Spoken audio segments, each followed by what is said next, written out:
വൈക്കത്ത് mobile phone വെളിച്ചത്തിൽ കുട്ടിയുടെ തലയിൽ തുന്നലിട്ട് ആശുപത്രി ജീവനക്കാരനെ സസ്പെൻഡ് ചെയ്തു.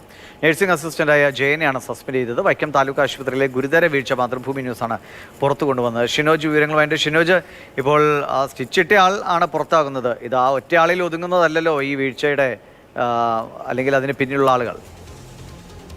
ദിവിഷ, അതിൽ ഏറ്റവും പ്രധാനപ്പെട്ട കാര്യവും അത് തന്നെയാണ്. കാരണം ഇത്തരത്തിൽ വൈക്കം താലൂക്ക് ആശുപത്രി പോലെയുള്ള ഒരു പ്രധാനപ്പെട്ട ആശുപത്രി ഇത്തരത്തിലൊരു ഗുരുതരമായ വീഴ്ച ഉണ്ടായിട്ട് അത് പറഞ്ഞയാൾ, അതായത് ഇത്തരത്തിൽ ഇവിടെ ഡീസലിന്റെ ചെലവ് കൂടുതലായത് കൊണ്ടാണ് ഇത്തരത്തിൽ വൈദ്യുതി പ്രവർത്തിപ്പിക്കാത്തത് എന്ന് പറഞ്ഞ ആളെയാണ് ഇപ്പോൾ പുറത്താക്കിയിരിക്കുന്നത്. അതായത് അറ്റൻഡർ ആയിട്ടുള്ള ജയൻ എന്ന് പറയുന്ന വ്യക്തിയെയാണ് ഇപ്പോൾ ഈ DMO നടപടി എടുത്തിരിക്കുന്നത്.